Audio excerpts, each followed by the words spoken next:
All right, how's everybody doing today? Hotep, hey, this is Michael Imhotep, founder of the African History Network. It is Sunday, November 6th, 2022, and we are live. Hope everybody's doing well today. We're doing a special broadcast of the African History Network show. It is Sunday, November 6th, 2022, and I'll be doing my radio show tonight as well. But I wanted to discuss this topic as I talked about on my show last Sunday. I would be speaking at a virtual environmental conference this past week, the Midwest Building Decarbonization Coalition Virtual 2020 Equity Summit. And I spoke there this past Wednesday and Friday, Wednesday, November 2nd, and Friday, November 4th. And some of the things we talked about was reparations for African Americans and strategies for reparations. And we also talked about the land back movement for Native Americans, the land back movement for Native Americans, and how similarities in some of the history of Native Americans and African Americans, and synergies in working together for Native Americans to get their land back and African Americans to get reparations. And I was one of the panelists, and I talked about some of the things I talked about was Bacon's Rebellion of 1675 and 1676, as well as King Philip's War of 1676 in the colony of New England. And I also talked some about the Virginia slave codes of 1705. So we were very short for time. There were a number of people on the panel. So I said I would do a special broadcast because I spent a lot of time putting together the slides for my portion of the presentation. So I'll do a special broadcast and share this information with you.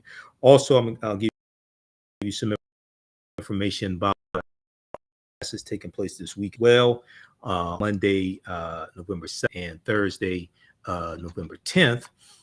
Ancient Kemet, the Moors, and the Ma'afa, understanding the transatlantic slave trade, what they didn't teach you in school, and from the Civil War to the Civil Rights Movement of Black Power, 1865 to 1968. Okay.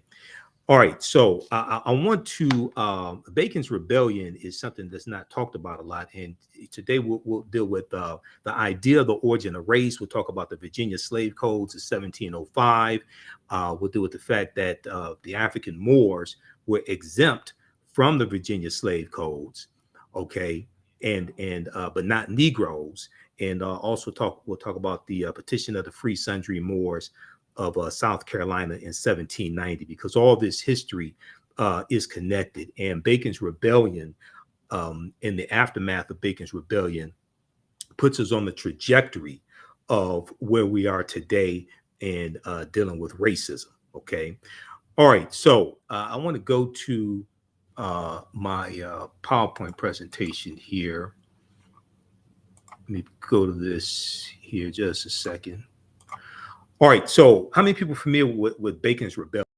Named Bacon, who was a Virginia plantation owner. Okay, so at the same time, King Philip's War is taking place in the colony of New England, and we'll talk about King Philip's War also. At the same time, this is taking place in the colony of New England. You have what's known as Bacon's Rebellion taking place in the colony of Virginia. Okay, now Bacon's Rebellion, it takes place in 1676, and this was the last major uprising of enslaved Africans and white indentured servants in colonial Virginia. In colonial Virginia, one consequence of the failed rebellion was the intensification of African slavery and the social separation of Africans and whites in Virginia, of Africans and whites in Virginia. So blackpast.org has a good article dealing with Bacon's Rebellion. There were a number of different sources that I looked at for this information. Also, there's a good article at history.com as well. Okay, so Bacon's Rebellion was triggered when a grab for Native American lands was denied. Now, the origins of Bacon's Rebellion rested with the conquest of the Powhatan Native American Indian Confederation, 1644 to 1646, and the Confederation's lands being distributed to the English planter class, Despite their defeat, Indians or Native Americans formerly associated with the Confederation continued squatting on these lands, which caused the Virginia colonists to engage in warfare against them.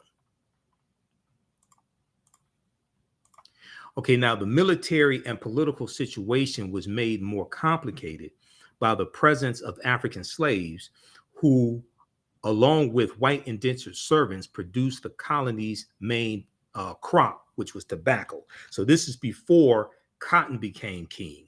Okay, cotton largely becomes king after 1794, after Eli Whitney invents the cotton gin.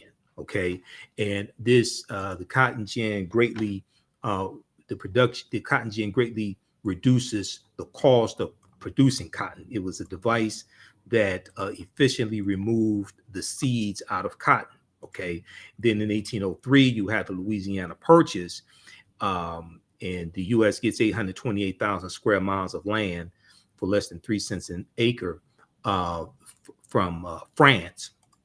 And this is going to double the territory of the U.S. at the time. Okay, it's going to double the territory, and this gives more fertile land for crops to be grown, and is going to increase the need for enslaved African labor also. Okay, this is a result of the Louisiana Purchase of 1803.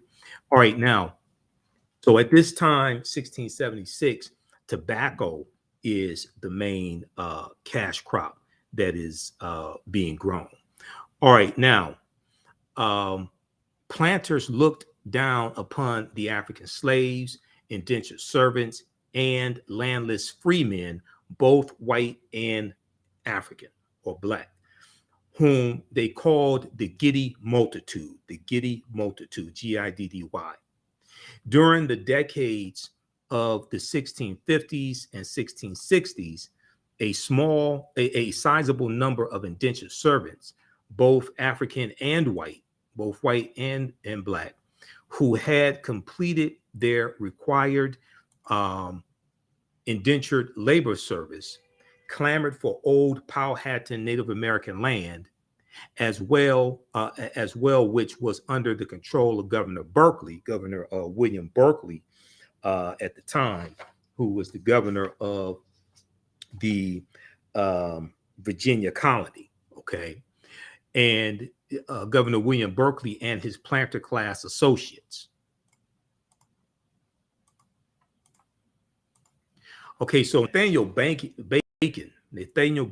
who led this rebellion, was a wealthy Virginia planter, and he declared himself the leader of the colony's former indentured servants, freemen, black and white, newly arrived landless immigrants from England, Scotland, or Ireland, okay, and enslaved Africans. So you have this rebellion that consists of about 500 men, and these oppressed people, enslaved African people, white indentured servants, freemen, both African and European, people who are free, newly arrived immigrants who didn't own land, coming from England, Scotland, and Ireland. They all banded together because they were all being exploited. Their labor was being exploited. All of whom bonded together because of their common exploitation on the large tobacco estates, the large tobacco plantations. All of them were being exploited by the same people. So they banded together, regardless of race, regardless of status, because they realized that they had a common oppressor. Okay. Now, on September 19th, 1676. On September 19th, 1676, Nathaniel Bacon and his followers, this rebellion, they returned to Jamestown, Virginia, and battled forces loyal to Governor William Berkeley. He forced Governor Berkeley and his followers to retreat. And then Nathaniel Bacon and his rebels burned down the town of Jamestown, Virginia. They burned down the town of Jamestown, Virginia. So there's a good article from history.com, the official website of the History Channel.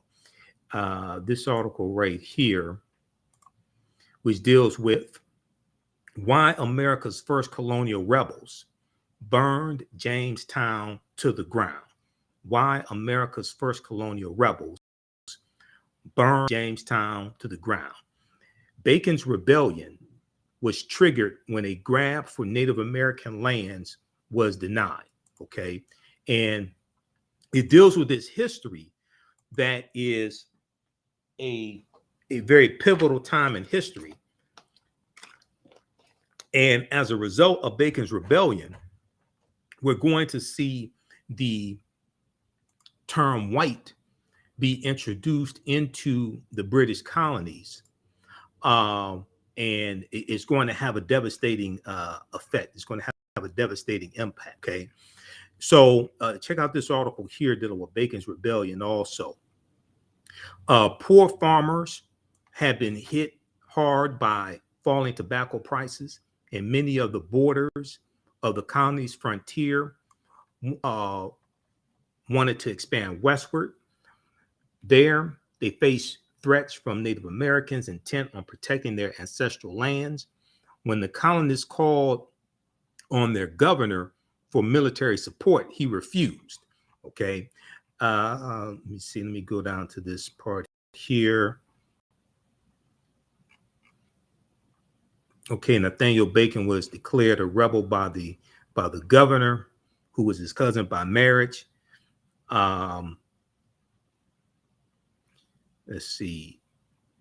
Okay. In September, married to a head, Governor Berkeley had been traveling throughout Virginia to recruit supporters of his own, and returned to Jamestown to issue a final proclamation condemning Nathaniel Bacon. In response, Nathaniel Bacon and his men rushed into Jamestown, Virginia, burning and pillaging as they went. On the night of September 19th, 1676, they torched the entire town of Jamestown, Virginia, burning it to the ground. As the embattled Governor Berkeley fled, Nathaniel Bacon's supporters terrorized what remained of the town of Jamestown, Virginia, and the governor's supporters. Okay, so the rebellion is going to be put down. The British Crown intervenes. News had taken months to travel to England, and King Charles II took until October of 1676 to respond. By then, Bacon's rebellion was falling to pieces. The day before Charles II's proclamation about the rebellion, Nathaniel Bacon died of dysentery. Without their leader, the rebels floundered. Governor William Berkeley, assisted by an English naval squad, soon defeated the remainder of the rebels, and Governor Berkeley returned to Jamestown. Okay. So read the rest of this. Read the rest of this article here, history.com, official website of the History Channel. Why America's first colonial rebels burned Jamestown to the ground. Okay. I don't know if this rebellion was the inspiration for the song, the roof is on fire. We don't need no water, but I would like to think that it was. If you're enough to remember that song.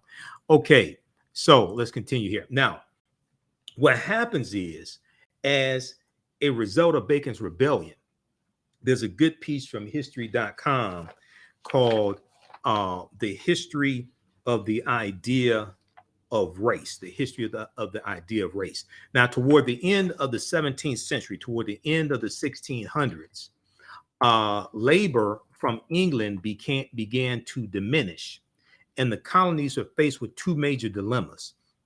One was how to maintain control over the restless poor and the freedmen, okay, uh, who seemed intent on the violent overthrow of the colony's leaders. The second dilemma that they were dealing with was how to obtain a controllable labor force as cheaply as possible. How to obtain a controllable labor force as cheaply as possible. So, what was taking place in right about 1680, the economic conditions in England improve, and they're less English willing to come to the colonies to be indentured servants. So you have a declining amount of indentured servants, and they're going to start and also at the same time you have they are enslaving Native Americans at this time also, but you're having a dwindling population of Native Americans, and they start to shift more to become more dependent on enslaving Africans and bringing more Africans into the colonies. Okay, so the second dilemma was how to obtain a controllable labor force as cheaply as possible. The colonial leaders found a solution to both problems. The colonial leaders found a solution to both problems. By the 1690s, so this is after Bacon's Rebellion ends in 1676. By the 1690s, they had divided the restless poor into categories reflecting their origins, homogenizing all Europeans into a white category,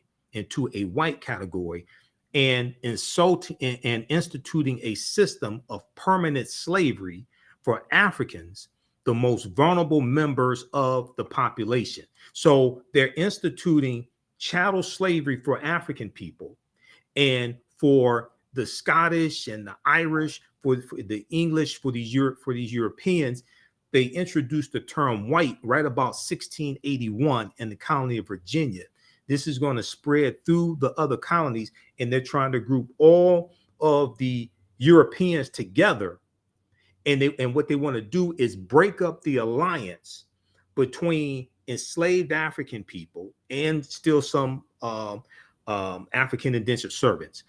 They want to break up that alliance between the Africans and the poor whites, the white indentured servants and poor whites. They want to break up that alliance. So they institute the term white to group all these Europeans together on the white team and separate them from Africans. And then what they're going to do is introduce the term Negro and really start using the term Negro, even though it was in the colonies, it wasn't widespread usage largely prior to Bacon's Rebellion. They're going to utilize the term Negro or Negro and use that to largely denote slaves as well. Okay, so if we look at, I want to look at Before the Mayflower by Lerone Bennett Jr., page 40, 6th edition. Okay, how's everybody doing? Share this broadcast on your social media platforms. Invite your friends to tune in also. I want to look at page 40, 6th edition, chapter 2 of Before the Mayflower by Lerone Bennett Jr. That's going to give some more background information on this history. Okay, and let me zoom in here on the part that I want. Okay, this is page 40. Now, if we scroll down to page 40, what Lerone Bennett Jr. is explaining here, this is Before the Mayflower. What he's explaining is how in the 1600s, prior to Bacon's Rebellion, prior to 1680, 1681, the term white was not used for the English or for Europeans. Okay, and the term Negro was not used for African people. So he goes, let's look at this here. He says, working together in this, hopefully you all can see this. Okay, let's blow this up. Okay. Working together in the same fields, sharing the same huts, the same situation, and the same grievances. The first Black and white Americans, aristocrats accepted,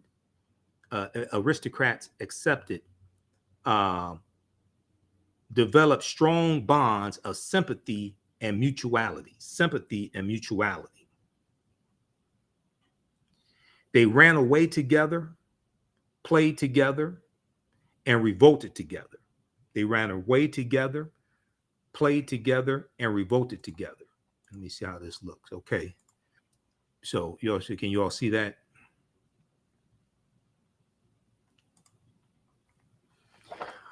They ran away together, played together, and revolted together.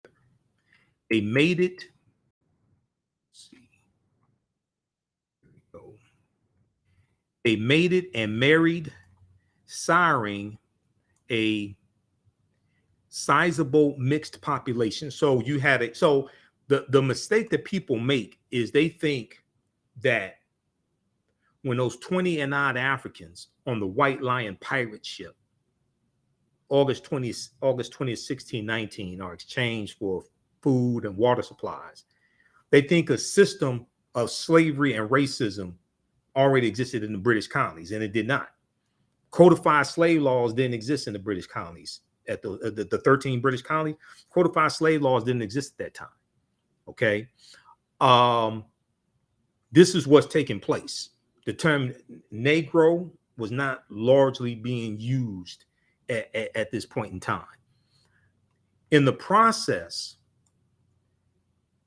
the Black and white servants, the majority of the colonial population, created a racial wonderland. Okay. In the process, the Black and white servants, the majority of the colonial population, created a racial wonderland that seems somehow un-American in its lack of obsession about race and color. There was, to be sure, prejudice then, but it was largely English class prejudice, which was distributed without regard to race, creed, or color. There were also, needless to say, prejudiced individuals in the colony, and this is the fundamental difference between prejudice and racism. Their personal quirks and obsessions were not focused and directed by the organized will of a community. So you may have individuals that have their obsessions, their quirks, their biases, but it's not codified in the law, and it doesn't impact how the entire community acts towards these African people. Now, the basic division at that juncture was between servants and free people. This is in the 1600s in the British colonies that would become the United States. The basic division at that juncture was between servants and free people, and there were whites and blacks on both sides. There were free white people, there were free African people. You had cases of African people who owned white and black indentured servants.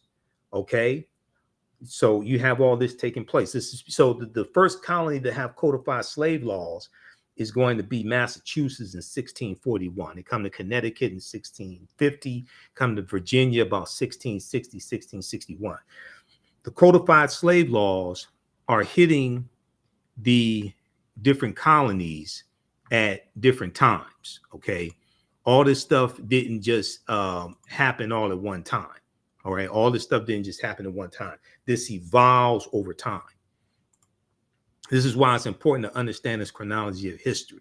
Somebody posted Bacon's Rebellion. Yeah, that's what we're talking about. Bacon's Rebellion. Nathaniel Bacon, 1676, the colony of Virginia.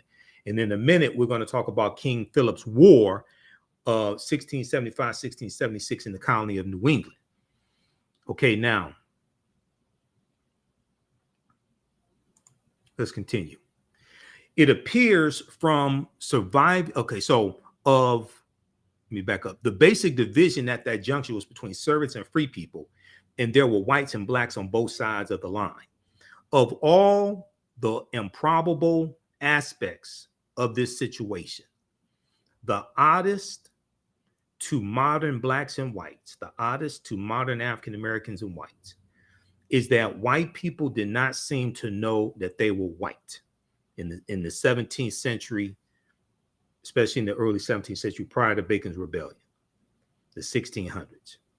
It appears from surviving evidence that the first white colonists had no concept of themselves as quote unquote white people.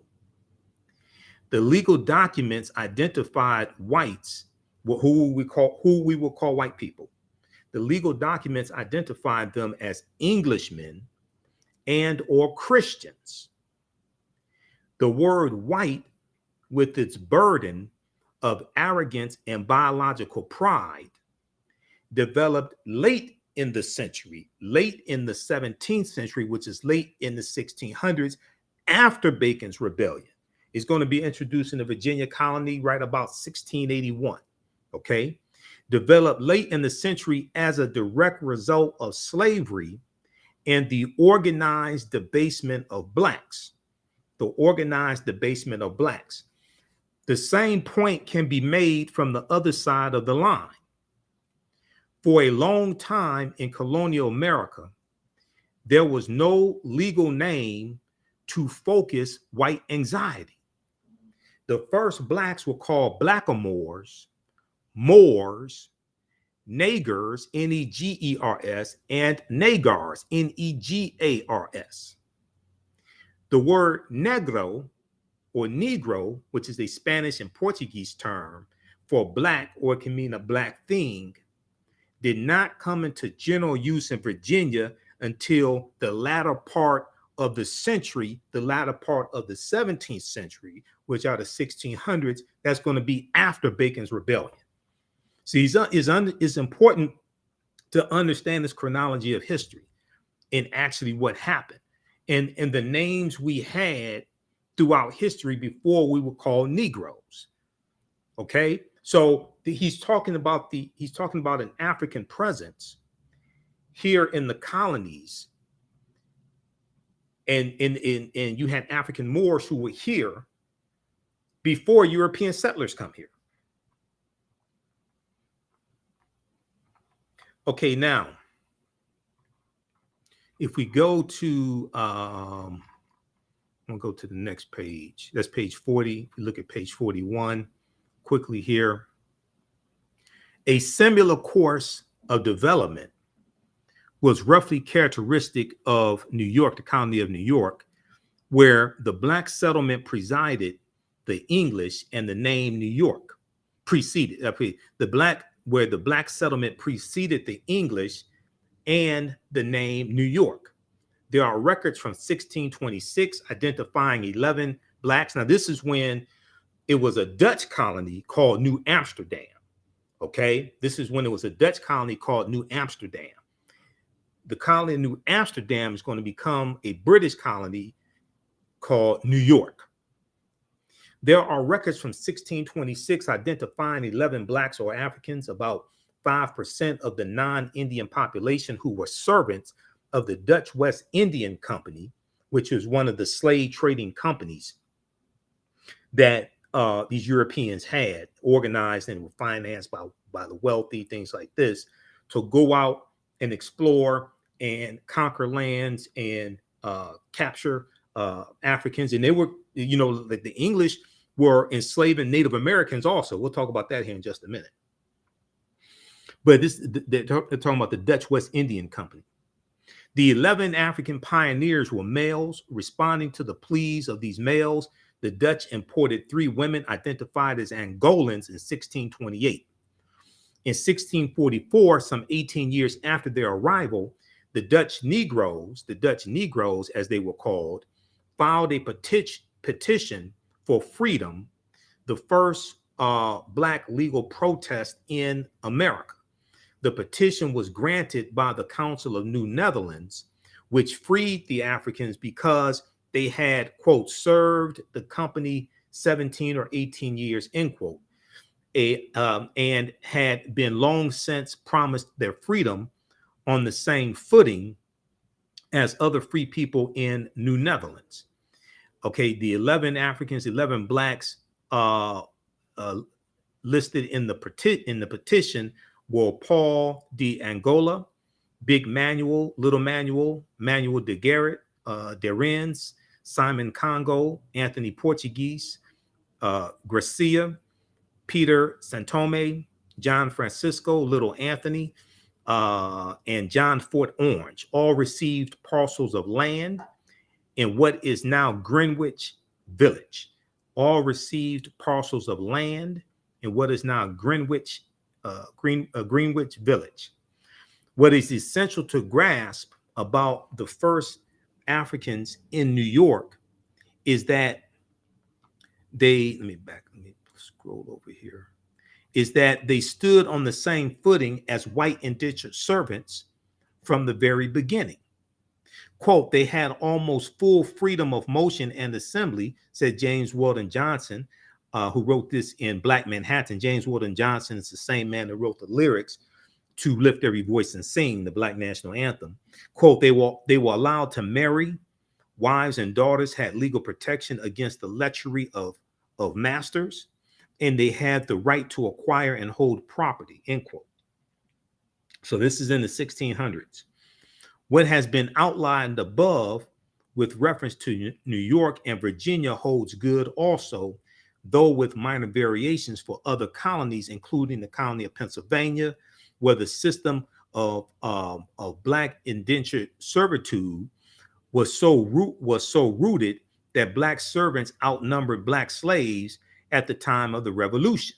So you're going to have black indentured servants during this time, as well as Africans. You have African indentured servants as well as African slaves.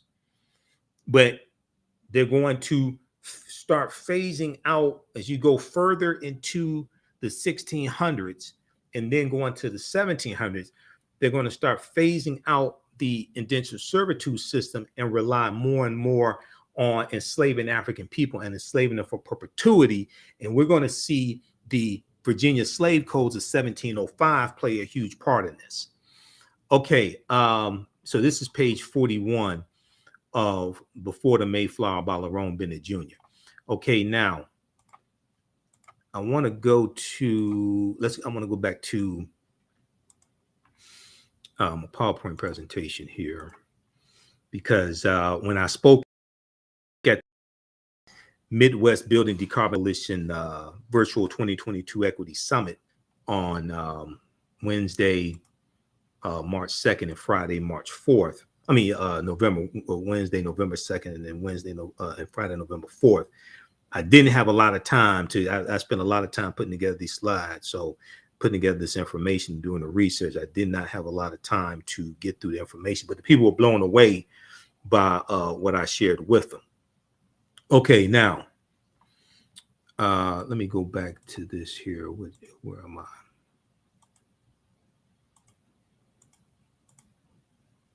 Okay, Bacon's Rebellion right here. Okay, before the Mayflower. Okay, so back to Bacon's Rebellion. Now, in the aftermath, how Bacon's Rebellion planted the seeds of race-based slavery. How Bacon's Rebellion planted the seeds of race-based slavery. In the aftermath of Bacon's Rebellion, white planters reacted with alarm to the anger they had seen among the Black Virginians who had joined Bacon's Rebellion. Quote, the planters had not been able to control this rowdy labor force of servants and slaves, said historian Ira Berlin. He told this to PBS.org, Public Broadcasting System, PBS.org. But soon after Bacon's Rebellion, they increasingly distinguish between people of African descent and people of European descent. They enact laws which say that people of African descent are hereditary slaves. So this is chattel slavery. This is a consequence of Bacon's rebellion. Okay. Now there is there's an article from PBS.org, and I have a few articles here, so just bear with me. There's one dealing with the Virginia slave codes of 1705. Okay. And if we look at this here, because I have a lot of information on that. And when we look at the Virginia slave codes, we're going to see who is exempt from them. Let me pull this up from pbs.org. Okay. Let's look at this. All right, how's everybody doing? How y'all like this type of information? Give us a thumbs up, give us a heart, give us a like on this broadcast. Share this on your social media platforms. Be sure to visit our website, TheAFricanHistoryNetwork.com, TheAFricanHistoryNetwork.com. You can register also for the online history classes that I teach. This week, the classes are going to be on Monday and Thursday, because I'm in Washington, D.C. on Tuesday. I'll be one of the political commentators on Roland Martin's 6-hour election day broadcast. Okay, so visit our website, TheAfricanHistoryNetwork.com. When you scroll down, it has information about my radio show on Sundays, 9 p.m. to 11 p.m. Eastern Standard Time. And on Thursday, November 10th, 7 p.m. to 9 p.m., we're teaching another installment of Ancient Kemet, the Moors, and the Ma'afa, understanding the transatlantic slave trade, what they didn't teach you in school. The class is going to be at least 10 weeks instead of 8 weeks. Okay. I've added some more sessions to it. And then from the Civil War to the Civil Rights Movement and Black Power, 1865 to 1968, Monday, November 7th, 6 p.m. to 8 p.m. That class is going to be 10 or 11 sessions. So you can register for it here. The class is on sale, $80, regularly $130. We have a bundle pack also. You can register for both classes for $130. We do the sessions live. All the sessions are archived and recorded. You can go back and watch them anytime. Even a year from now, 2 years from now, you still have full access to the class. You can go back and watch it. Okay. All right. So I want to go to this piece here dealing with the Virginia slave codes of 1705. And what happens in Virginia, the colony of Virginia, is going to be replicated in the other colonies. Once again, all these laws don't just come into existence all at the same time. Okay. This stuff has to be formulated. Okay. So this is from PBS.org, Public Broadcasting System. In their series, Africans in America, Virginia Slave Codes, 1705. So the status of Blacks in Virginia slowly changed over the last half of the 17th century, last half of the 1600s, after Bacon's Rebellion of 1676 in the colony of Virginia. The Black indentured servant with his hope of freedom, was increasingly being replaced by African slaves, In 1705, the Virginia General Assembly removed any lingering uncertainty about this terrible transformation. It made a declaration that would seal the fate of African Americans for generations to come. Okay, this is a crucial piece of history. These are the Virginia Slave Codes of 1705. Here's an excerpt of what they said.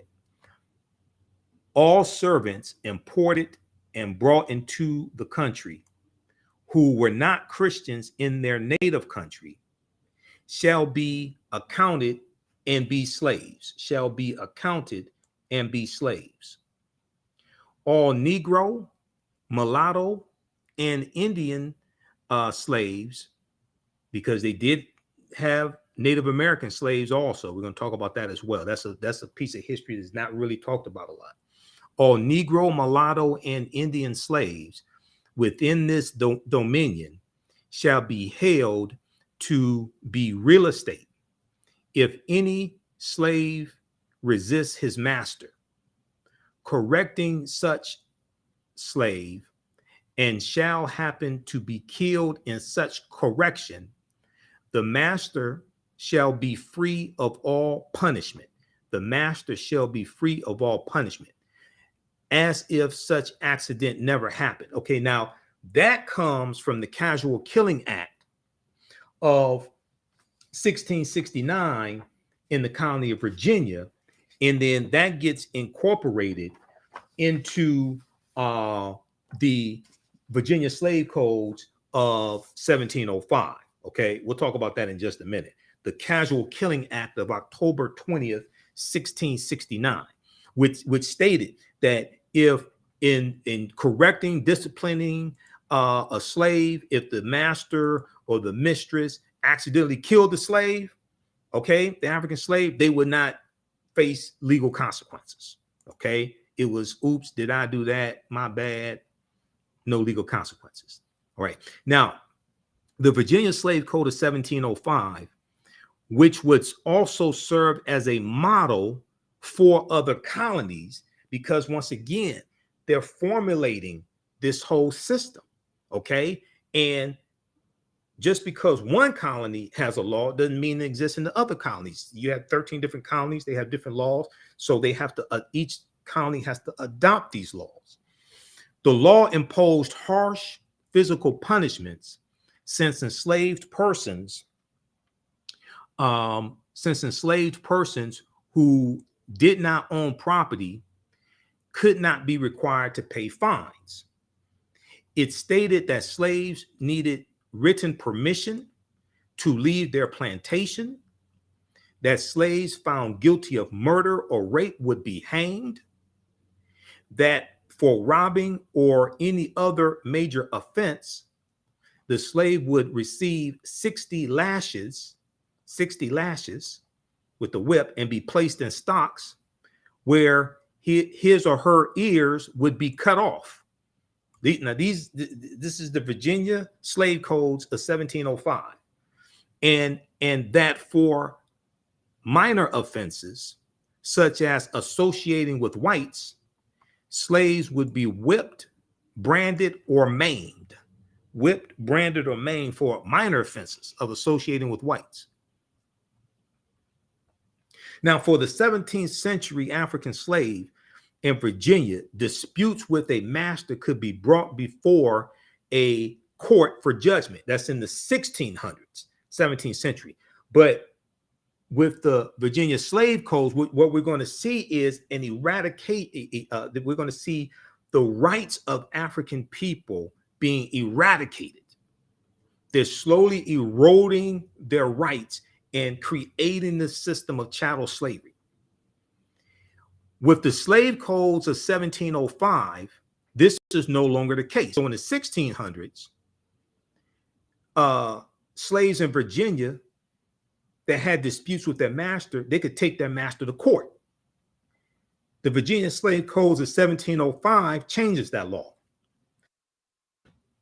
A slave owner who sought to break the most rebellious of slaves could now do so, knowing any punishment he inflicted, including death, would not result in even the slightest reprimand because of the Casual Killing Act of 1669 in the colony of Virginia that is incorporated into the Virginia slave codes of 1705.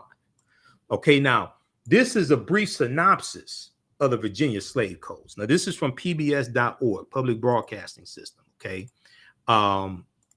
it's some good information, but it's something crucial that's missing from here.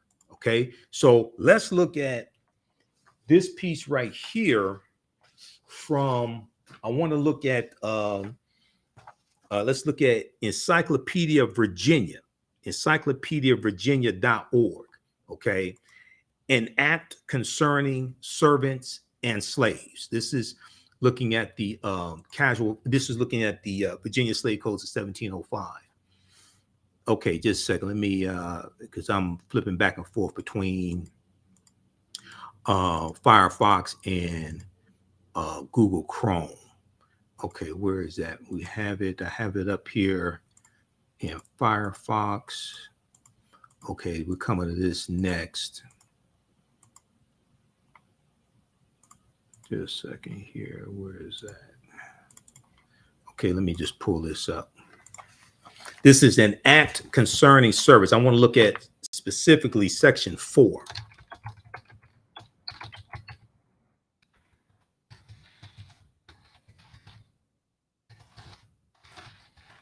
An act concerning servants and slaves.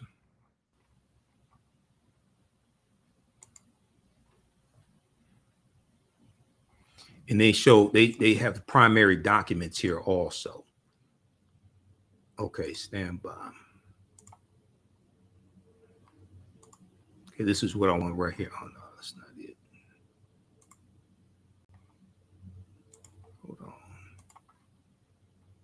Okay, let me go to the screen right here. Okay, an act concerning servants and slaves, 1705. Encyclopedia Virginia. This is encyclopediavirginia.org. Okay, so they have the primary documents here from the from 1705 and some other documents also. Okay, but this is what I want to focus on right here. Context.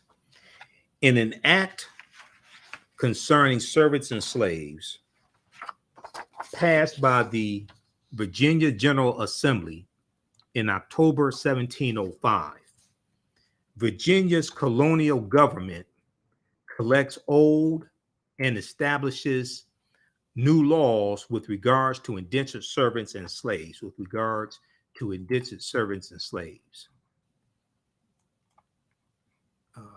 What happened here? Okay, just a second here. All right. In an act concerning servants and slaves passed by the General Assembly of Virginia General Assembly, in the session of October 1705, Virginia's colonial government collects old and establishes new laws with regards to indentured servants and slaves. So they have the full text of it here. I want to focus in on section 4. Section 4, Roman numeral 4. It says, and also be enacted by the authority aforesaid, and it is hereby enacted that all servants imported and brought into this country by sea or land who were not Christians in their native country, except Turks and Moors, Moors, except Turks and Moors in amity with Her Majesty and others that can make due proof of their being free in England or any other Christian country before they were shipped in order to transportation hither, be accounted and shall be slaves, and such be here bought and sold, notwithstanding a conversion to Christianity afterward. Okay. So what they're doing with the Virginia Slave Code of 1705, they're making a distinction between Negroes and Moors, because African Moors are exempt from the Virginia slave codes. See, this is why. So in the piece that I showed you from pbs.org, they don't show you like the full Virginia slave codes. But when you go look at the full Virginia slave codes, it shows in section 4, it shows that in Virginia, and they're going to start doing this in other colonies. This is after Bacon's Rebellion of 1676. They start using the term Negro for slaves, And the term Moor, as I showed you on page 40 in Before the Mayflower by Lerone Bennett Jr., 6th edition, chapter 2, that was already being used, but now they're making a distinction between Negroes and Moors and a distinction in how they're treated.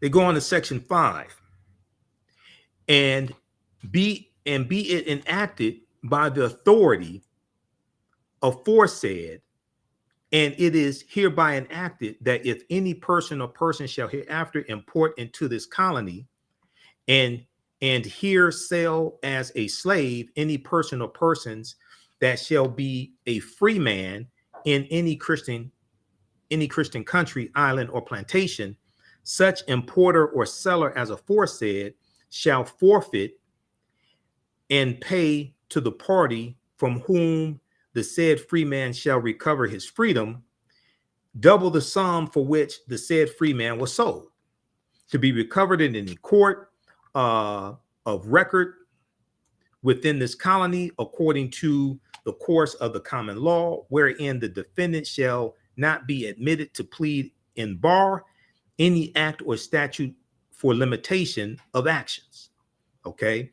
Provided always, section 6, that a slave's being in England shall not be sufficient to discharge him of his slavery without other proof of his being manumitted there. Okay. So they're saying you have to have proof that you were freed in England. Otherwise, you can still be a slave here in the Virginia colony. All right. Okay, so read the rest of this here. This deals with the Virginia slave codes of 1705. It's called An Act Concerning Servants and Slaves, 1705. This is at Encyclopedia Virginia, but they make a distinction in the Virginia slave codes between Negroes and Moors. All right, now I want to look at, okay, we did that, PBS, we did this one. Okay, now I want to look at this right here. We can look at just a second here. We've got, okay, let's look at this Talking Points memo. There's an article from Talking Points memo that deals with this as well. If this 1780s Southern politician fought Islamophobia, we can too.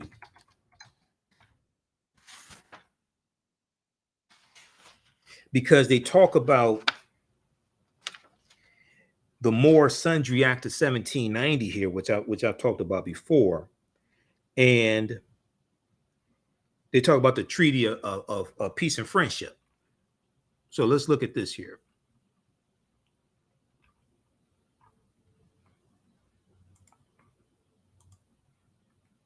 How's everybody doing? Give us a thumbs up, give us a heart, give us a like.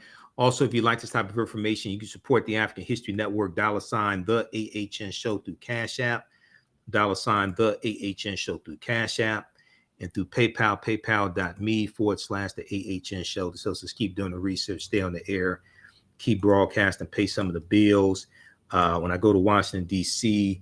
On Tuesday, I have to pay my way there. So that helps, cover expenses because I'm flying there and flying back.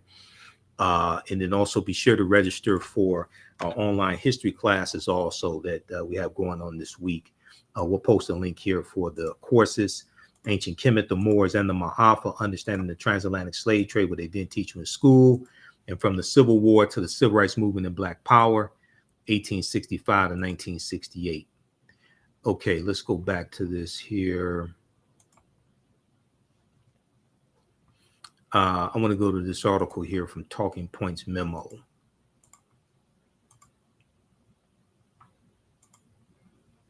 If this 1780 Southern politician fought Islamophobia, we can too.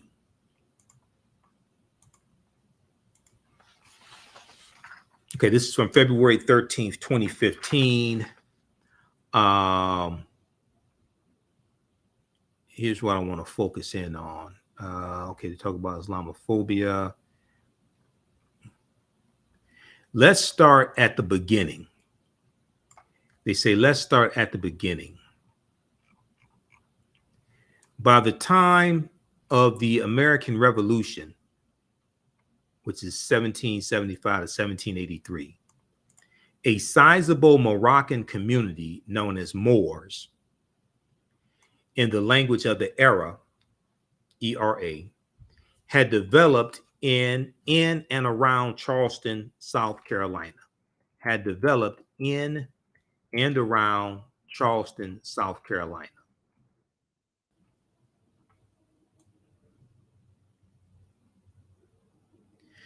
Some of the community's members were likely former slaves, but many others had chosen to immigrate from Morocco, North Africa, with which the U.S. had a so-called Treaty of Friendship. Okay, the Treaty of Peace and Friendship. Morocco indeed was the first African nation to recognize the United States during the American Revolution. Worried about being denied rights due to South Carolina's system of slavery, a group of Muslim Americans petitioned the state's courts requesting that they be recognized as white, A tribunal of judges led by prominent South Carolinian Charles Pinckney agreed with their petition, and the state legislature passed the Moor Sundry Act of 1790, designating this Moroccan Muslim American community white for purposes of the law. Okay, so this is the petition of the Free Sundry Moors of South Carolina, 1790, who did not want to, they wanted to make sure if for some reason they had to go to court, if they had to deal with legal issues, they wanted to make sure that they were not held to the standards of the Negro Act of 1740 in South Carolina. The Negro Act of 1740 in South Carolina, the colony of South Carolina, was put in place because as a result of what's known as the Stono Rebellion of 1739 in South Carolina. Okay, so once again we see a distinction that's being made as this whole system is being formulated. We see a distinction being made between Negroes who are enslaved and Moors. It's let's see here. See the impact of the Stono Rebellion. Let me see, and there's an article from .com on the Stono Rebellion, and also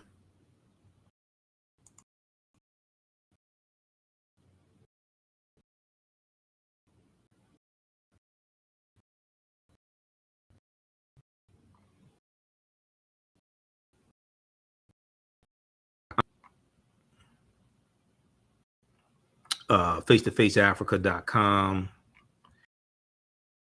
Let me see here. Hold on just a second. Let me pull this up.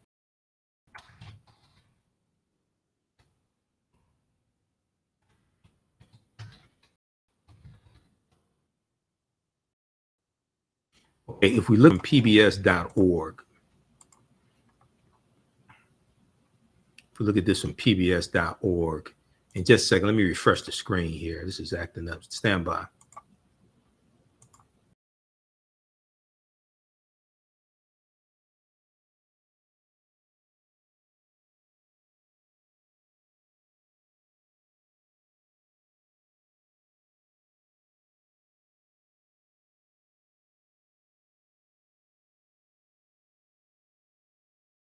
We're back.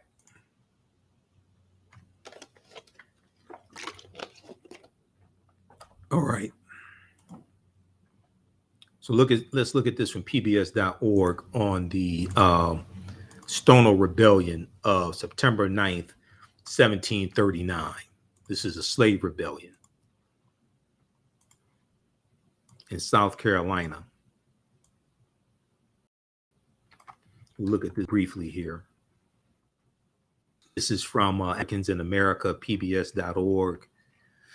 Okay, South Carolina, September 9th, 1739, a band of African slaves marched down the road carrying banners that proclaim liberty. They shout out the same word, liberty, led by the Angolan named Jemmy, Jemmy. The men and women continued to walk south, recruiting African slaves along the way.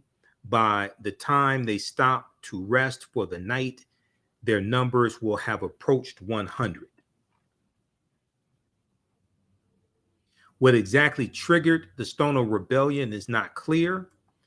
Many Africans and slaves knew that small groups of runaways had made their way from South Carolina to Florida, where they had been given freedom and land.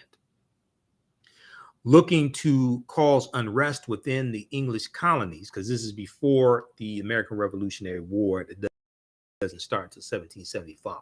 So this is 1739. Looking to cause unrest within the English colonies, the Spanish had issued a proclamation stating that slaves who deserted to St. Augustine in Florida would be given the same treatment, Okay. Certainly, this influenced potential rebels. And made them willing to accept the situation. A fall epidemic had disrupted the colonial government in nearby Charleston, South Carolina, and word had just arrived that England and Spain were at war, raising hopes that the Spanish and St. Augustine would give a positive reception to African slaves escaping from Carolina plantations. But what may have actually triggered the Stono Rebellion on September 9th, 1739, was the soon-to-be enacted Security Act.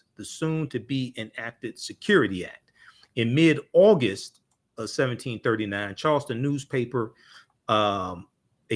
newspaper announced the Security Act. This was a response to whites' fears of insurrection. The act required that all white men carry firearms to church on Sundays, a time when whites usually did not carry weapons, and Africans who were enslaved were allowed to work for themselves. Okay, and Africans who were enslaved were allowed to work for themselves. Anyone who did not comply with the new law by September 29, 1739, would be subjected to a fine.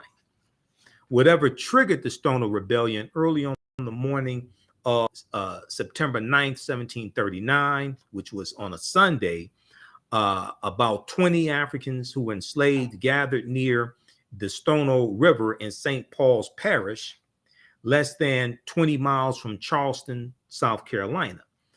The Africans went to a shop that sold firearms and ammunition. They armed themselves. Then they killed 2 shopkeepers who were manning the shop. From there, the band walked to the house of a Mr. Godfrey, where they burned the house and killed Mr. Godfrey and his son and daughter. They headed south. It was not yet dawn when they reached Wallace's Tavern. Because the innkeeper at the tavern was kind to his slaves, his life was spared. The white inhabitants of the next 6 or so houses that this rebellion reaches were not so lucky, and they were killed. The Africans belonging to the African slaves belonging to Thomas Rose successfully hid their master, but they were forced to join the rebellion. They would be rewarded later, okay? Other African slaves willingly joined the rebellion. By 11 in the 11 o'clock in the morning, the group was about 50 strong. The few whites whom they now encountered were chased and killed, though one individual, Lieutenant Governor Bull, Bull, eluded the rebels and rode to spread the alarm. The African slaves stopped in a large field late that afternoon, just before reaching the Edosto River. They had marched over miles and killed between 20 and 25 whites. Around 4 in the afternoon, 4 p.m., somewhere between 20 and 100 whites had set out in armed pursuit. When they approached the rebels, the slaves fired 2 shots. The whites returned fire, bringing down 14 of the African slaves. By dusk, about 30 of these Africans were dead, and at least 30 had escaped. Most were captured over the next month, and then they were executed. The rest were captured over the following 6 months, all except one who remained a fugitive for 3 years. Uncomfortable with the increasing numbers of Africans for some time, the white colonists in the colony of South Carolina had been working on a Negro Act that would limit the privileges of African slaves. This act was quickly finalized and approved after the Stono Rebellion. So the Negro Act goes into effect in 1740, the year after the Stono Rebellion. No longer would African slaves be allowed to grow their own food, which they could prior to the Stono Rebellion, because as I explained to people, different colonies had different laws. Okay, a lot of let me put it like this. A lot of our concept of what slavery was is homogenized, and we think it was like the same in all the colonies. And this history evolves, and you have an erosion of their rights over time. And we see this erosion increasing in the early 1700s. And also you have an erosion of the rights of free African Americans as well, because free African Americans could vote in the 1600s going into the early 1700s in different colonies. And those different colonies start phasing that out. They start phasing out the ability of free African people to own land. Okay, now Moors were exempt from this. Okay, so the way we, like I said before, people think August 20th, 1619, those Africans on the White Lion pirate ship just step into a system that's already formulated. No, it's not. Codified slave laws didn't even exist in the 13 colonies. Chattel slavery didn't exist in the 13 colonies. No longer would African slaves be allowed to grow their own food, assemble in groups, earn their own money, which they could various ways prior to the Stono Rebellion, or learn to read.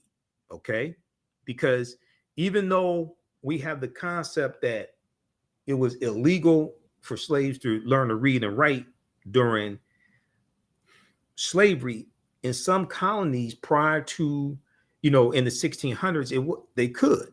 And even in the state of Virginia after the American Revolutionary War, it was legal in Virginia up until 1831 for slaves to learn to read and write, even though most of the southern states, so a lot of the northern states, had abolished slavery by then. But a lot of the southern states, it was still illegal like in the 1830s. But 1831, Virginia makes it illegal for slaves to be able to learn to read and write. What was significant about 1831? That's when you had the Nat Turner Rebellion in Southampton County, Virginia. And Nat Turner was literate. He could read and write, and he could read the Bible. After the Nat Turner Rebellion, after they execute Nat Turner and they round up the rebels, execute them, put them on trial, the ones that were not killed, and they execute Nat Turner, the state legislature in Virginia passes a law that makes it illegal to teach slaves to read and write.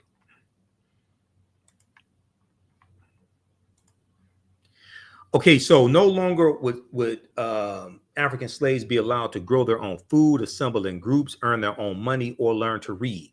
Some of these restrictions had been in effect before the Negro Act, but had not been strictly enforced. Okay, so now the Negro Act of 1740 was the result of the Stono Rebellion of 1739 in South Carolina. So when you have the petition of the free sundry Moors in 1790, they want clarification, and they want to make sure that they are not held to the standards of the Negro Act of 1740. Okay, and the South Carolina state legislature passes the Moor Sundry Act of 1790 in South Carolina, designating this Moroccan Muslim American community white for purposes of law. So they had all the rights that people classified as white had. They could sit on juries, they could carry guns, they could vote. They had all the rights that white people had. That law was as complicated as race in American history has always been. It allowed members of this community to be counted more fully for state population and federal representation purposes, because the first census is taken in 1790, as the census was created by the U.S. Constitution. So the first census is taken in 1790. It also gave the Muslim Americans the opportunity to vote, serve on juries, and to gain and enjoy the benefits of citizenship, even as Black Americans or African Americans were largely denied those rights, because they're making a separation between Negroes and Moors, and they're doing this with the laws. Okay, they're making a separation between Negroes and Moors, whereas we go back to page 40 of Lerone Bennett Jr.'s Before the Mayflower, chapter 2, 6th edition. Okay, if we go back to that, he lays out how early on, and when Europeans got here, largely speaking, the Africans weren't referred to as Negroes. The first Blacks were called Blackamoors, Moors, Negers, Negers, and Negars, Negars. The word negro or negro, which is Spanish and Portuguese for black, or it could also mean a black thing, a Spanish and Portuguese term for black, did not come into general use in Virginia until the latter part of the 17th century, after Bacon's Rebellion of 1676. So this is why you have to look at this history chronologically. This is why a lot of these cookie cutter, a lot of these cookie cutter approaches to understanding slavery and the history of slavery in this country and the history laws in this country are not applicable, because that's not how it happened. That's why you have to understand the chronology of how all of this evolved. Okay, now let's go back to the article from Talking Points Memo.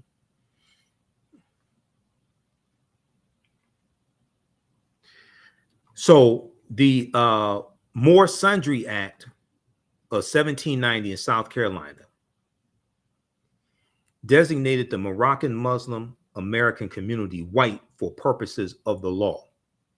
The law, it allowed members of this community to be counted more fully for state population and federal representation purposes.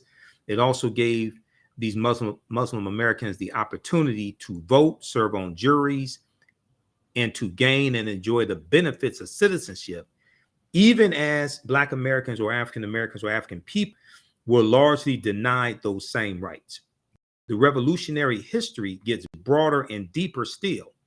The only passage in the body of the Constitution, as drafted in 1787, that references religion at all is the paragraph in Article 6 that makes clear that, quote, no religious test shall ever be required as a qualification to any office, end quote. This profoundly progressive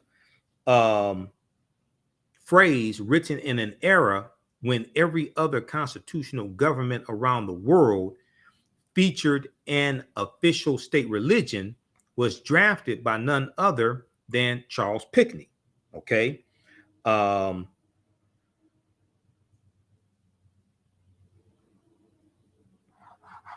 Charles Pinckney of South Carolina.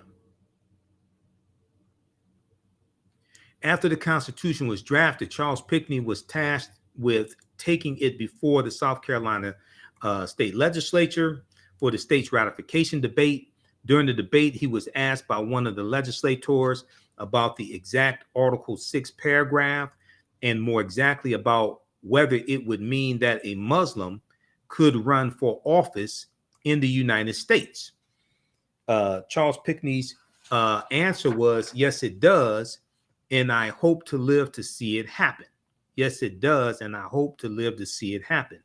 His words are inspiring and a challenge to those who say they believe in inclusion today. How many white Christian elected officials today say, quote, I hope to see more Muslim Americans elected, more Muslim Americans in elected office, the way Charles Pinckney did. Okay, read this full article here. This is from talkingpointsmemo.com. If this 1780s Southern politician fought Islamophobia, we can too. If this 1780s Southern politician fought Islamophobia, we can too. This is from February 13th, 2015 by Ben Railton, Railton, for Talking Points Memo.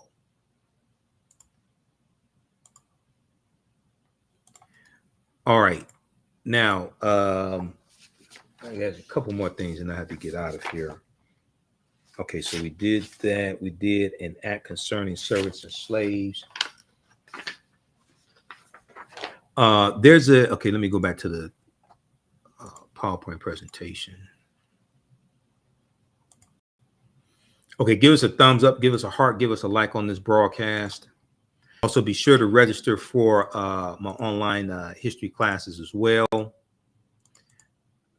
Ancient Kemet, the Moors, and the Ma'afa, understanding the transatlantic slave trade, what they didn't teach you in school.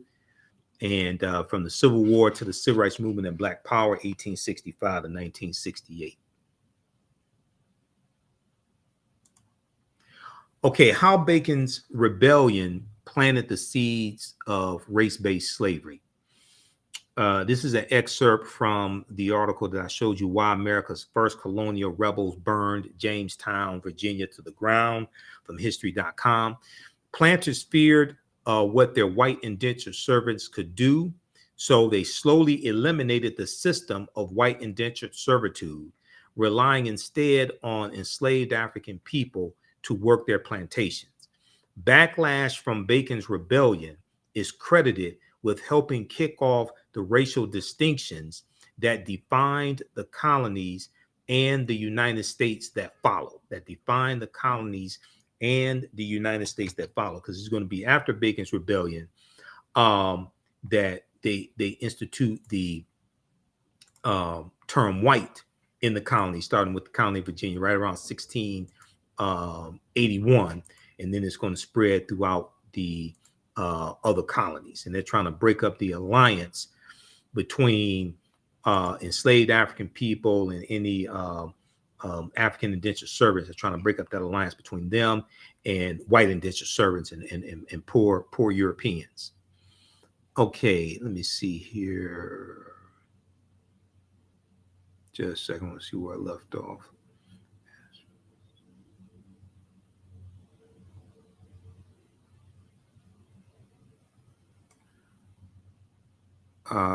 Okay. Okay, so you can read the rest of that. And this is also part of it here. In the aftermath of the rebellion, white planters reacted with alarm to the anger they had seen among the Black Virginians who had joined Bacon's rebellion. Quote, the planters had not been able to control this rowdy labor force of servants and slaves, historian Ira Berlin told PBS.org.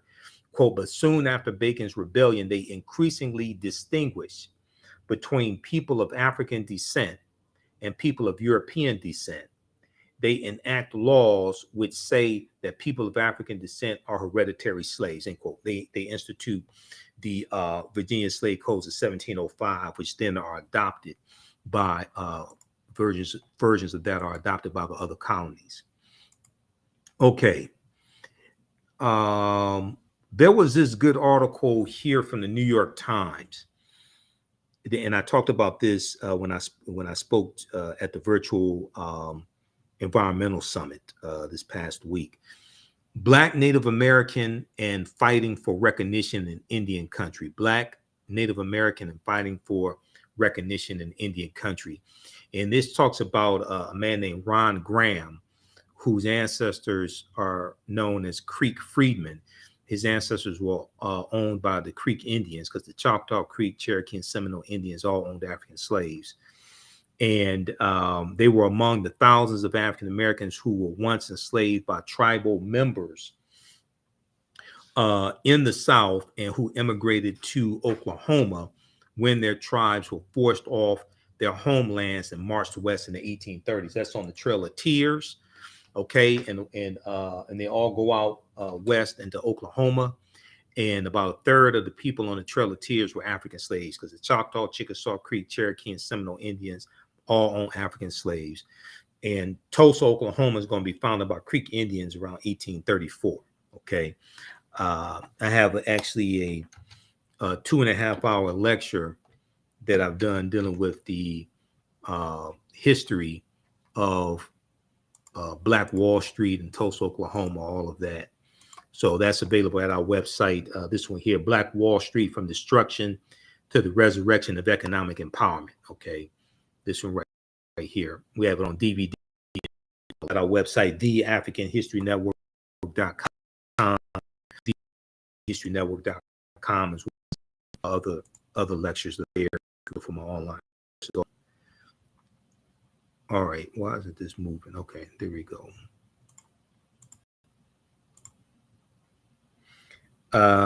This piece here, let's see here, where we're in the PowerPoint.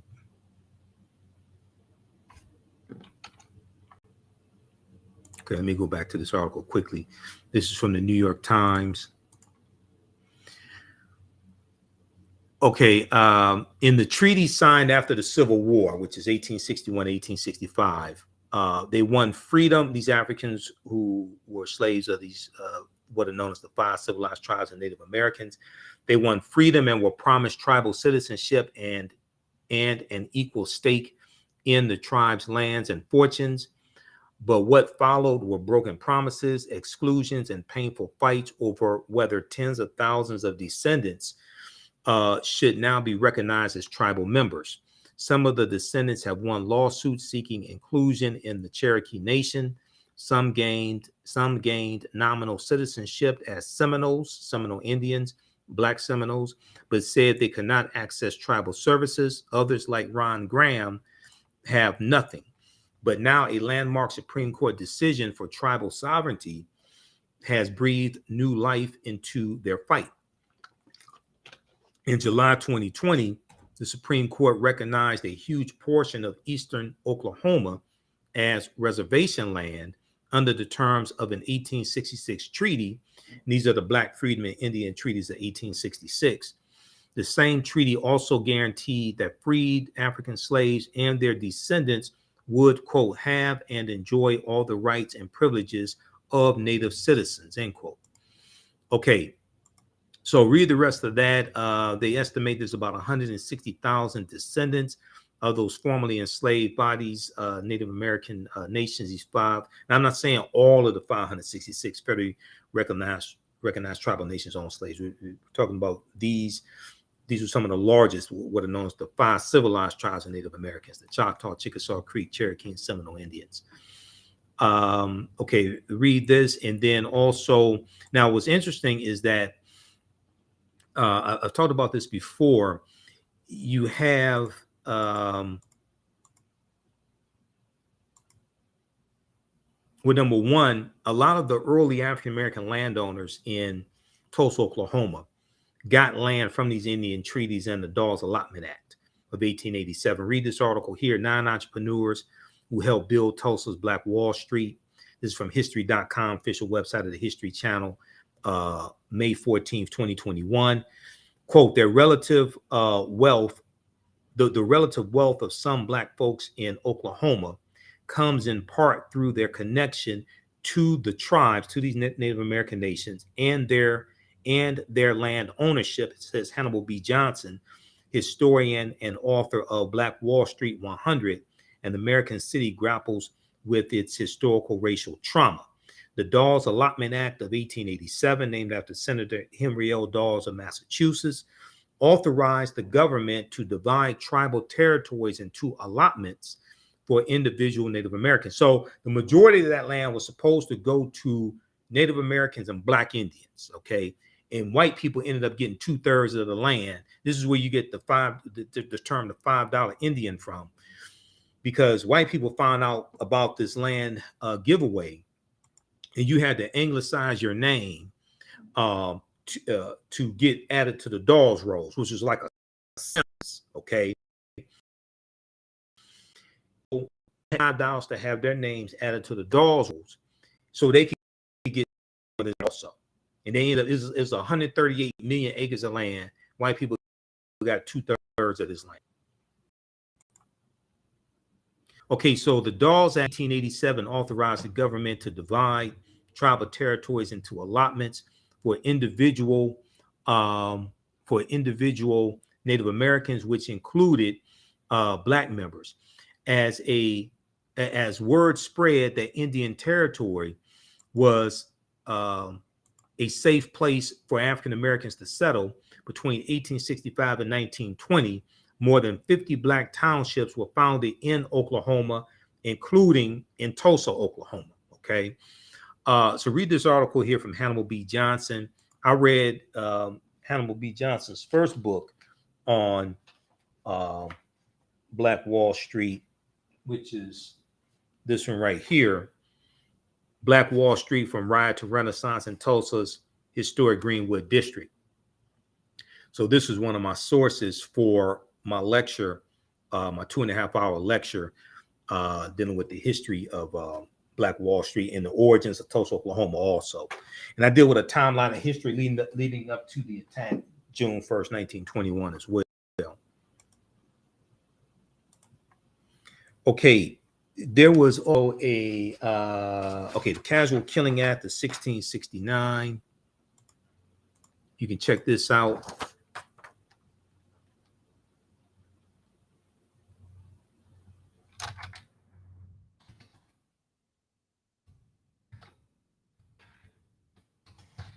This is from Equal Justice Initiative.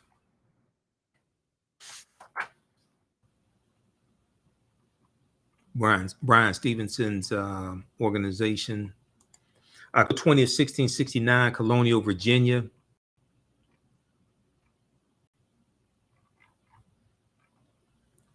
Authorizes enslavers to kill rebellious slaves.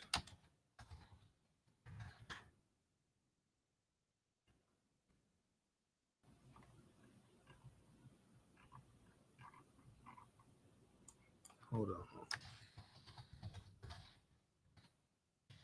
Colonial Virginia authorizes enslavers. Okay, EJ.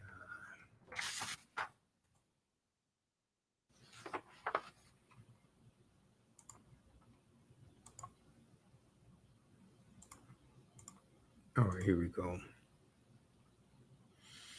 October 20th, 1669, colonial Virginia authorizes enslavers to kill rebellious slaves.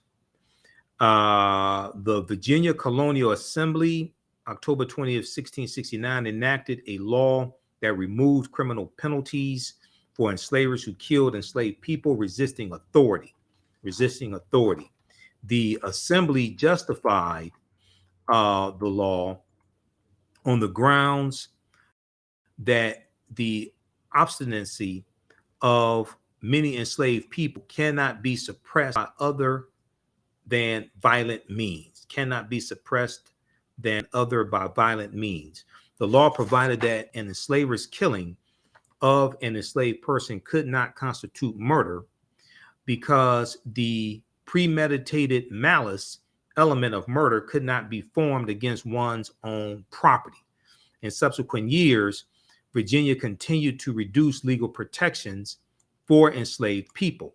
In 1723, the Assembly removed all penalties for the killing of enslaved people during correction, meaning that an enslaved person could be killed for any offense as minor as picking bad tobacco. The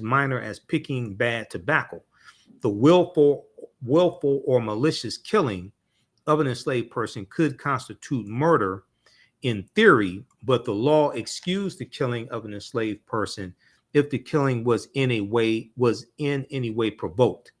In effect, enslavers could kill enslaved people with impunity in colonial era Virginia, and the situation was similar in most other colonial territories. Following the American Revolution, many states created penalties for killing enslaved people, but the loophole permitting the killing of an enslaved person during correction or to prevent resistance remained. As a result, throughout the course of slavery in this country's history, enslavers were rarely punished for killing enslaved people. Okay, so read this here. Colonial Virginia authorizes enslavers to kill rebellious slaves. This is from EJI.org, Equal Justice Initiative.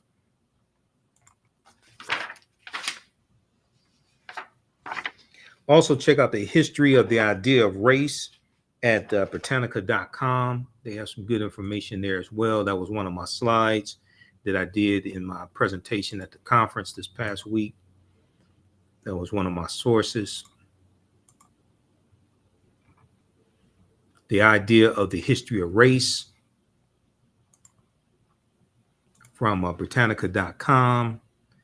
And probably a new, okay, yeah, they deal with indentured servitude, all of that.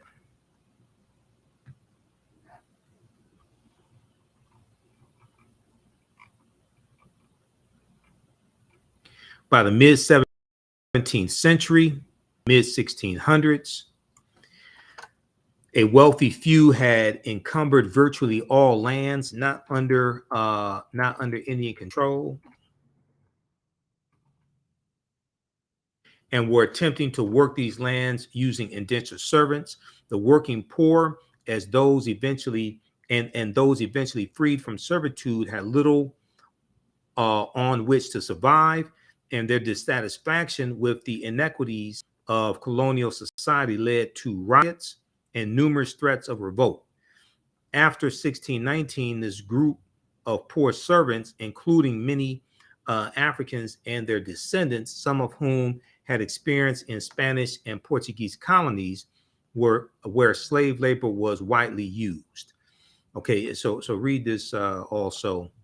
So I don't have time to get deep into that. That was in one of the slides. Okay, now very briefly here, King Philip's War of 1675, 1676 in the colony of New England. This is going on basically at the same time as Bacon's Rebellion. Okay, and this is something that I dealt with because I panel dealing with Native Americans and African Americans at the conference, the Midwest Building Decarbonization Coalition Virtual 2020 Equity Summit. It took place Wednesday, November 2nd through Friday, November 4th. Okay, let me go to this information here dealing with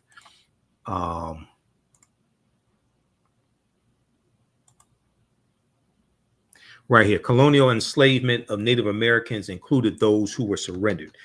So the history of Native Americans being enslaved is not really talked about a lot. Native American slavery is a piece of history of slavery that has been glossed over, said Linford D. Fisher, associate professor of history at Brown University. He said, quote, between 1492 and 1880, between 2 million and 5.5 million Native Americans were enslaved in the Americas, in addition to 12.5 million African slaves. Now, it's also important to note, and I deal with this in the class, we know that the first Americans were Africans, documented evidence. Dr. David Imhotep's book, there was an African presence here going back at least 51,700 years ago. Those were the Khoisan, who come from Southern Africa. We know African Moors were here as well. And also we know that there are going to be groups of Africans that get reclassified as Native Americans when European settlers come here also. Captain John Smith, page 66, 65, 66 of this book, he talks about how Captain John Smith said he was captured by a group of Black Indians in 1607 in Virginia. So you had this African presence here as well, and some of those Africans get reclassified as Native Americans by European settlers.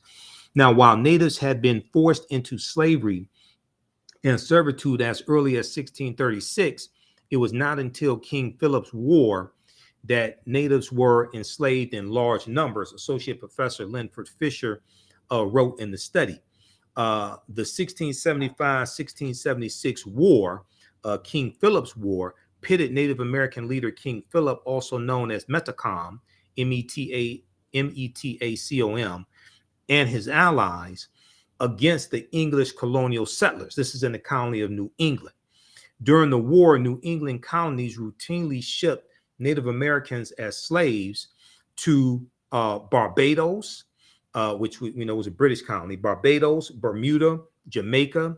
And Jamaica, it starts out as a Spanish colony in 1494, conquered by Columbus, but then becomes a British colony. Barbados, Bermuda, Jamaica, the Azores, Spain, and Tangier in North Africa, Associate Professor of History Linford Fisher said. While Africans who were enslaved did not know where they would be taken, Native Americans understood that they could be sent to Caribbean plantations and face extremely harsh treatment far from their homes and communities, according to the study. Fear of this fate spurred some Native Americans to pledge to fight to the death, while others surrendered, hoping to avoid being sent overseas, the study found.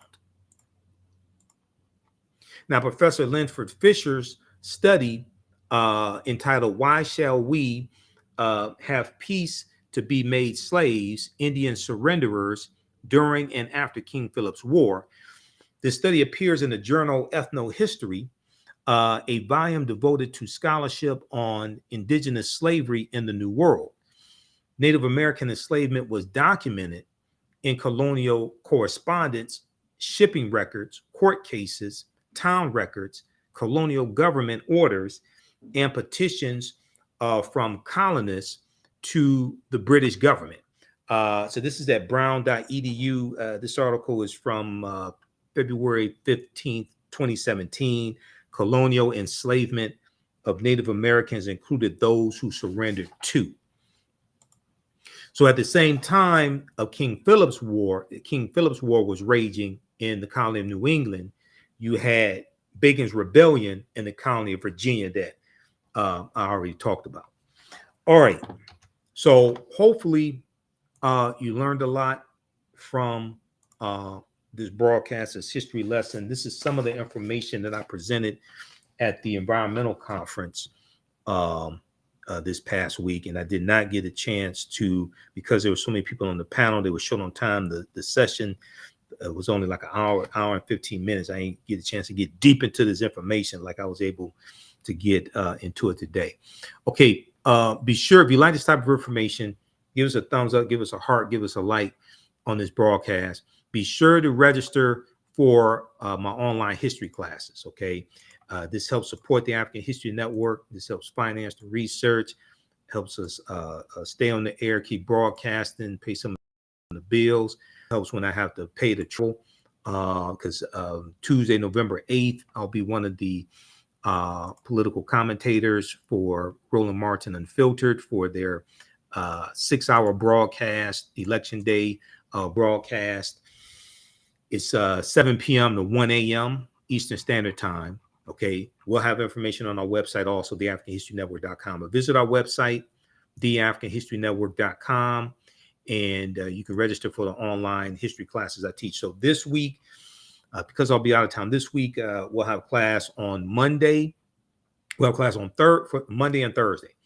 Thursday is going to be Ancient Kemet, the Moors, and the Ma'afa, understanding the transatlantic slave trade, what they didn't teach you in school. We deal with thousands of years of history and what leads up to the transatlantic slave trade taking place. Some of the slides I showed you, some of those slides are from the class also. That's going to be 7 to 9 p.m. Eastern Standard Time, Thursday, November 10th. Okay, we do the sessions live. All the sessions are archived and recorded. You can watch them on demand anytime. The class is on sale, $80, regularly $130. Click right here, register here to register for the class. And then, and that's going to be a 10-week class. We may do 11 weeks. And the class I teach on this week, this class is going to be on Monday, from the Civil War to the Civil Rights Movement and Black Power, 1865 to 1968. Monday, November 7th, we'll do 6 p.m. to 8 p.m. Normally the classes are Tuesdays and Wednesdays, but this week, since I'm out of town, I have to change the schedule. And we deal with history starting in 1800, and we go through, look at history, what leads to the Civil War taking place, Mexican-American War, 1846, 1848, Missouri Compromise, 1820, Kansas-Nebraska Act, 1854, Civil War, Reconstruction, Great Migration, Jim Crow era, World War I, World War II, Civil Rights Movement, Black Power Movement. Okay, so it's a fantastic class also. And we have a bundle pack. You can register for both classes. This is the best value. Register for both classes for $130. Click right here to register here. And there's bonus content that you get. So it's over $300 value. There's bonus content you're going to get also. You can use this information with your children. I would say the content is PG-13. Okay, you can use this information with your children as well. And if you have any questions, you can email us, AHNshow@TheAfricanHistoryNetwork.com, or email us through the website as well, AHNshow@TheAfricanHistoryNetwork.com. And we also have the information for PayPal and Cash App at our website also. So if you want to support us that way, you can also. This is our official Cash App account, $, the AHN Show, SHOW. When you go to it, it'll say Michael. Okay, these other ones here, and the 5 I've identified are fake African History Network Cash App account. You click right here, it takes you to the barcode, the scan, the QR code, so you can scan that also. All right, and we have the link for PayPal here also.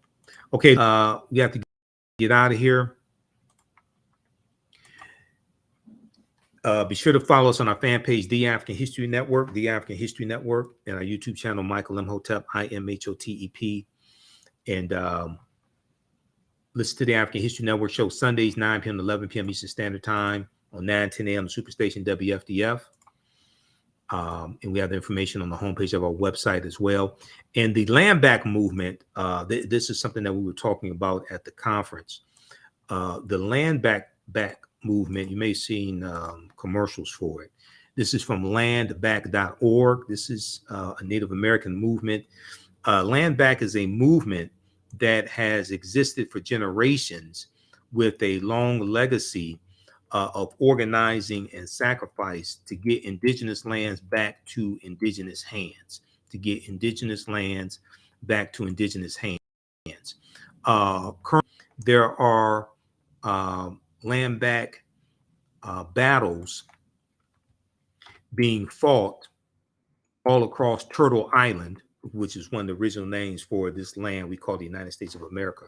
Turtle Island. Even in the First Americans Were Africans documented evidence, he talks about Turtle. Dr. David Imhotep talks about Turtle Island. To the north and the south. Okay, currently there are land back battles being fought all across Turtle Island to the north and the south. The Indian collective, we are stepping into this legacy with the launch of a land back campaign as a mechanism to connect, coordinate, resource, and amplify this movement and the communities that are fighting for land back. The closure of Mount Rushmore, return of that land and all public lands in the Black Hills, South Dakota, is our cornerstone battle from which we will build out this campaign. Not only does Mount Rushmore sit in the heart of the sacred Black Hills, but it is an international symbol of white supremacy and colonization. To truly dismantle white supremacy and systems of oppression, we have to go back to the roots, which for us is putting indigenous lands back in indigenous hands. Okay, read the rest of this here. Okay, this is at landback.org. Okay, landback.org. All right, look, I have to get out of here. Remember, right now is correct wrong behavior. It's not over till we win. Wakanda forever. Be sure to register for the classes. We'll see you in class this week, and listen to the African History Network show. Follow us on our YouTube channel, Michael Imhotep, IMHOTEP. Turn on live notifications so you know when we go live. And follow us on our Facebook fan page, The African History Network, The African History Network.